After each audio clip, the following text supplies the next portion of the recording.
It's going to be very, very active, so we're going to need a little bit more from you. I've got about 20 minutes with you. I've sat on the other end of loads of things like this, so I tried to cram in lots of value wherever I can. I've got two challenges. One, I do talk very fast, so I'll be checking that you're with me as we move along. And secondly, I pace, and I can't do that here because I might fall off, but video it because it'll be great. Cool, that's me. It does actually look like me now. The one where I didn't have a beard used to be the standard. But I'm here to talk all about what's kind of driving flexibility and how do we see the future. We've been thinking for an awfully long time now about benefit flexibility. How do we really kind of help you to deliver the demand that we always hear of kind of choice and flexibility. I haven't been here since 2019, remiss of me, but with hopefully the chaos of the last, some of the chaos of the last 3 or 4 years behind us, I'm really excited to be here and share some time with you all. So this is my Lonely Hearts ad. Hopefully it gives you a bit about me. I guess the key things to take away from here, I've been in and around tech and HR tech for about 20 odd years, both as an entrepreneur, an investor, advisor, and various other things. If you want to talk about any of the things at the bottom here, I could literally bore you probably, but hopefully we could have an engaging conversation. So that's me. Hopefully that's enough about me. It's a future forum, so I couldn't resist putting something about Back to the Future in here. I've changed all the dates for those of you who wanted to geek out on it like me. What I thought I'd do though is we could go on a bit of a journey together and look into the future. So this is today, hopefully. We're going to look forward a year, and we're going to look forward 3 or 4 more years.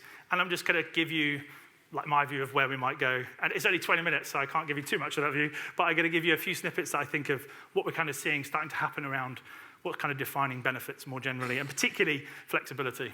Sound fair? Yeah. Sound fun? Yeah. Okay. There is some audience participation. I'm not going to pick on anyone. It's a group activity, so we'll all feel comfortable. We can put our hands up and whoop and cheer. Let's dig in. So, as I said, we've been thinking lots about choice and flexibility and what it means and what we try and provide, both in terms of a platform and the kind of choice that's available to employees more generally. And I think what's really interesting is we're kind of seeing this evolution happen. And you've seen it and heard it in some of the other sessions today, right? Where kind of we're moving from, okay, I've got some flexibility available to kind of this idea of how do I make it more personalized? How do I do that at scale? And then I think you're kind of seeing this advent of like, how do I really make it about the individual person? And I think we're seeing that trend right across all of HR, and benefits is definitely part of that, where we're really looking at this idea of how do we appeal to that single person? How do we build a pathway that works for them in terms of their career and their job and their role with us? How do we build a benefit program that really, really helps them as an individual to find and do things that suit their lifestyle? And I think that what's really interesting is there's always this tension. It's like my symbolism there, I thought that was brilliant. But there's this tension between the kind of lesses and the mores. So kind of, on one side, you've got a group of people, clearly employees, saying, more choice, more flexibility, more for me, that's what I want to see. And on the other side, click too far, Matt, click happy. You got a preview of the next bit now, is the less side, right? So actually the organization wants it to do it with less administration, less cost, less resource. And I think when you see this kind of more and less camp in tension with each other, I think that's really kind of what we're seeing kind of day to day. And I think that we've really seen the market try and solve it in 2 kind of key ways. And I appreciate I'm rolling it up here to kind of a more generalized view. But we've seen choice historically be delivered through kind of 2 mechanics, right? On one side, it's the benefits that you get offered. So it's where there's choice and flexibility. You get the ability to add people to different plans, choose different benefits that are for you.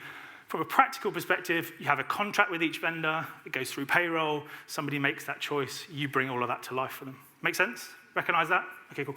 On the other side, it's all kind of the post-payroll stuff. So how do we take £100, £100, $100, and make it 110, 120, 130, right? How do we make your money go further?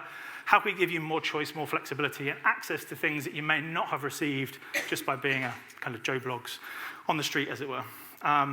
On the street, that sounded a bit wrong, but hopefully you got it, not literally on the street.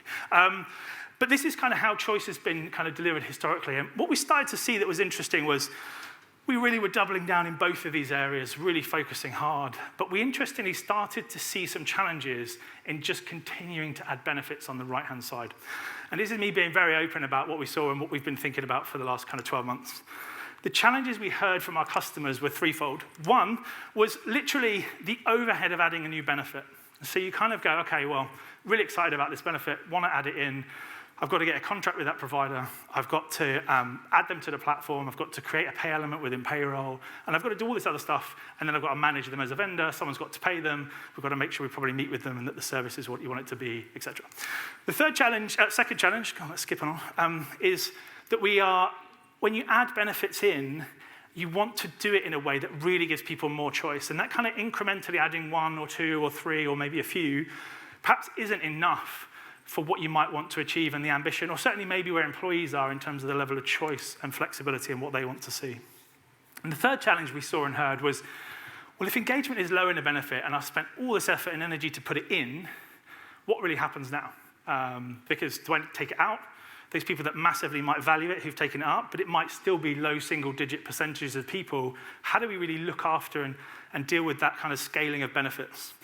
And we talk, I've got some customers in the room, we talk a lot to you, I know we do. Thank you for your feedback. But you were really telling us, like, we are hearing increased choice, not cost. We are hearing kind of like, we just don't need more admin. We've got to automate as much as possible and get rid of that work. We've got a real diversity of people and working patterns and needs, like, help us meet that diverse need that we have. And really, like, I still don't want to create loads of places where people go. I need everything together so that someone can try and wrap their head around like what choices they're actually making, what they have available. There's an amazing piece of research from Business Solver, if anyone's seen it. It's US focused, but it's said in there, I think it's 82% of people who were interviewed having made their benefit selections did not understand the choices that they just made, which is astonishing, but probably very true for some people. So I think kind of this idea of kind of helping people understand, to comprehend, and to kind of really work with it. So we were saying, like, there is this demand that you're feeling, that we're feeling, but were we reaching this kind of peak of, with the old way of doing things, were we just hitting a limit? Were we hitting a limit physically of how many benefits you could put in? Because I could rock up tomorrow and go, woo, let's give you 100 new benefits, and you'll be like, woo, thanks. But then you've got a contract with everyone, you've got a pay element for everyone, and on and on and on it goes. So we were trying to think, well, we can't have seriously reached a limit. That can't be the limit that we have. Like, there must be something different that we can think about and that we can do. And I'll just expand a little bit on kind of what we saw and kind of what we potentially see as kind of this future for us. So you kind of have kind of these two parts of the market that we've talked about already in terms of how people are solving it today. But what we've really seen is that drive and need for choice and flexibility is going to create a third delivery mechanism. Now, as far as you're concerned, for us, we're putting it all together in one place. But it's going to create this idea of having card-based allowances, where you effectively have funds available that can be spent on various different things. If I unpack that a bit for you, if you imagine a card that you've got available where you're really just trying to give people maximum choice and flexibility, all right? So that card, in effect, can have, you can have it completely open and it's used for benefits. Maybe that someone wants to, use it to pay for Spotify or Netflix or HelloFresh, or heard earlier on, maybe they want to tell GPT to buy their Deliveroo and pay for it on their card, all with, without even touching it. But I think, there's also some really interesting use cases about how you can turn other things into kind of this type of allowance. So, do you want to give people a well-being allowance and maybe lock where they can spend it? Do you want to give people access to things like, maybe there's a work-from-home allowance, maybe there's something around training. Like, whatever choice of flexibility, you can have it as open or as closed as you want, or in as many markets as you want or not. And what it really gives is this kind of choice and flexibility ultimately to an individual. Ultimately, though, does it solve the challenges? If you give people these allowances, if you give them cards to go spend that money, does it actually help and solve the issue or not? And I think when we looked at it, what we started to see is, in challenge one, effectively, if you roll this out and do it, you've got one contract, you're paying one provider, no pay elements to set up, nothing to do. You can make pretty much everything a benefit if you want to, in terms of if you want to give people that kind of choice and flexibility. No real additional administration in that. So, sounding good so far when we got there.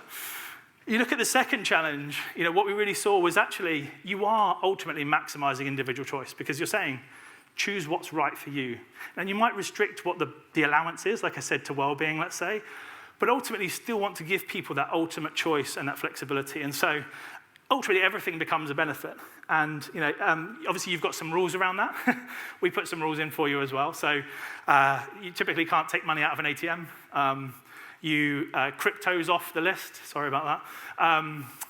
Adult services, I'll group them in together in that category, also not able to be spent. So there's a few things where we typically restrict them globally, but then actually restrictions that you can build in as well as part of that. And then the third one was the early trials we've done and run with customers who are using this. We're getting like 98% of engagement. People are actively taking that money, using it, spending it, and getting real value from it, okay? So that's the year. Are we all together still? We all here? Lovely. We'll go a bit further out. As I said, trying to cram loads in, so I'll keep talking. But yeah, so we're going to go a little bit further out. 2 caveats. I will mention AI in this section. Sorry, you've probably heard those 2 letters a bit too much today, but I'll just give you a few things in there. By the way, I changed my slides on Monday because with all the saga with OpenAI, my slides looked like a catastrophe waiting to happen because I thought there was going to be no OpenAI as a business. Changed them all, and now we're all back to where we were. So any OpenAI references are sound and solid.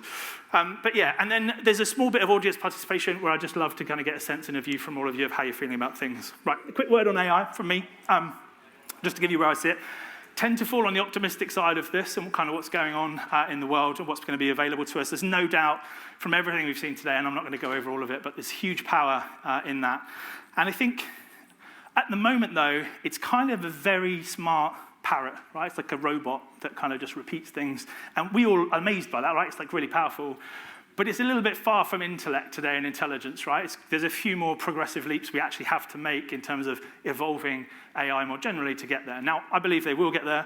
And obviously, with the exponential curve of change and what's happening, and it's quite difficult, I think, always for the human brain to understand exponentials, but with that level of change that's coming, like, if someone told you like there's an asteroid heading towards us, there's like a 5% chance it might kill all of us, we should probably talk about how to get rid of it. That's probably what we should be doing now in terms of AI and thinking about it, is my overall opinion. But like all innovations, I think there's an inevitability of it. Like many technological innovations, I believe that it's the people who wield it that will cause the damage less than the technology in and of itself. I think the first bout of change that we're actually going to see is, unfortunately, when I talk to lots of people about AI, and I get to talk to lots of investors, lots of other people, lots of different groups, they go straight to cost savings. And I'm sure if you thought about your business and how to think about it, it's all about cost, right? It's all about how to take cost out.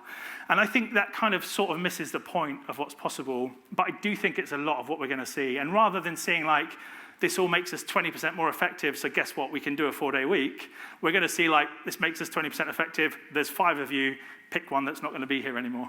That's going to kind of more likely be the mindset. And so I think my concern is, in the hands of profit seekers, I think that's the slight danger of the tech. But just to kind of expand the conversation, you obviously get the kind of standard dilemma, right, of kind of like, is it going to kill us? Is it going to pack rubbish for us? I think that's what Wally did.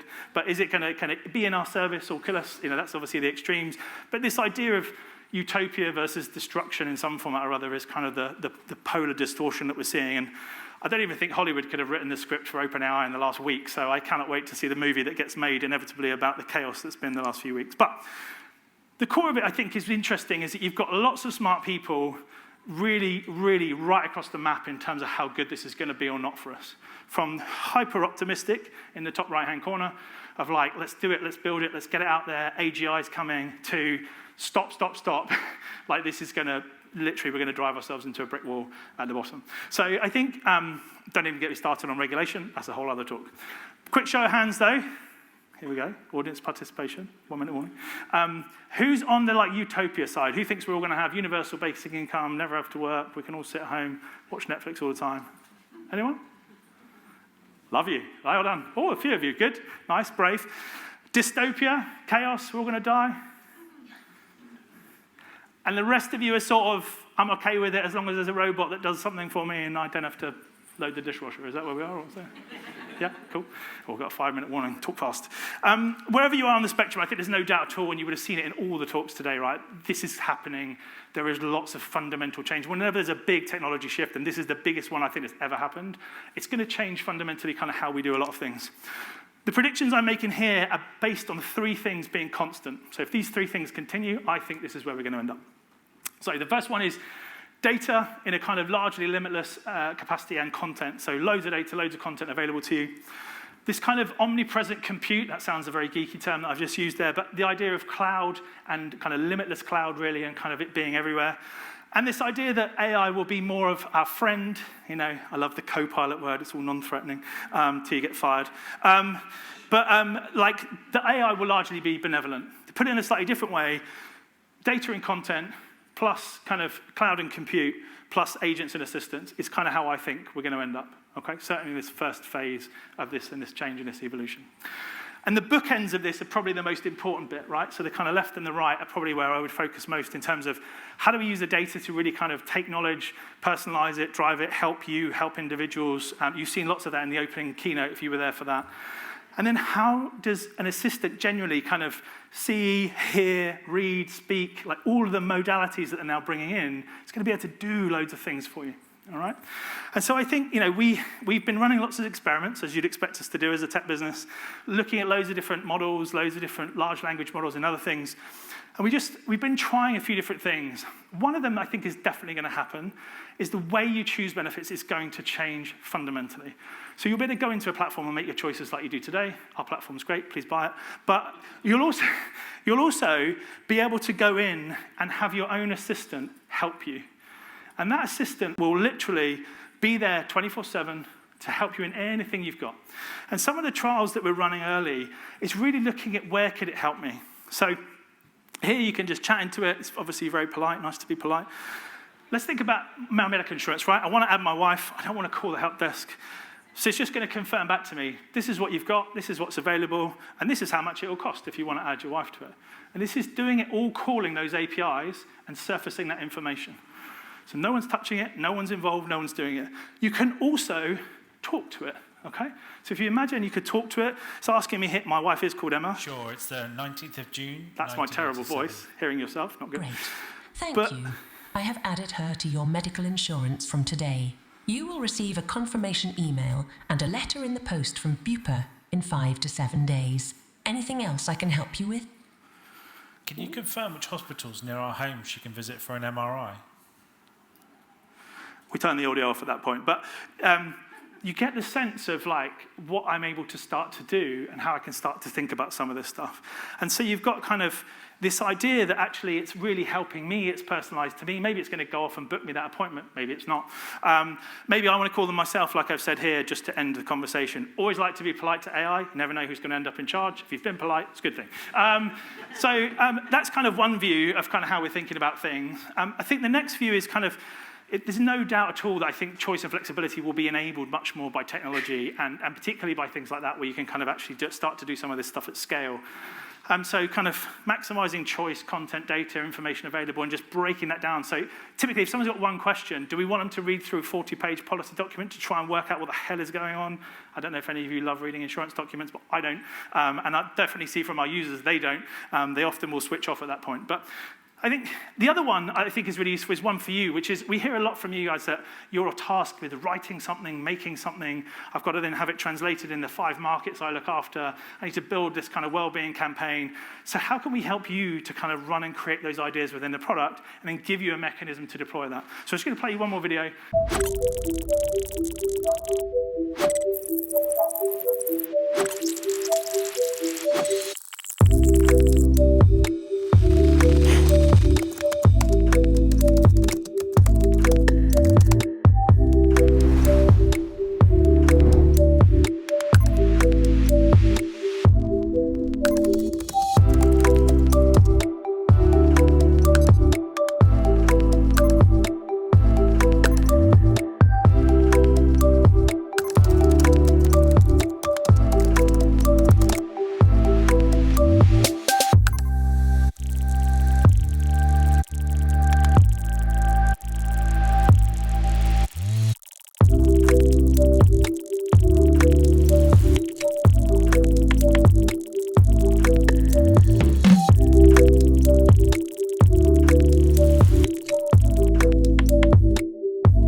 maybe that's not as far away as we think. So that's the journey that we've been on together. Thank you all for listening. That is a very flashy red light telling me I'm very late. For those customers in the room, thank you for being with us on this journey. For anyone who's not a customer, we would love you to join the mission. We would love you to help us change the industry entirely. If you want to see us, take a left. You can't miss us there on the corner. Thank you for listening. Hopefully,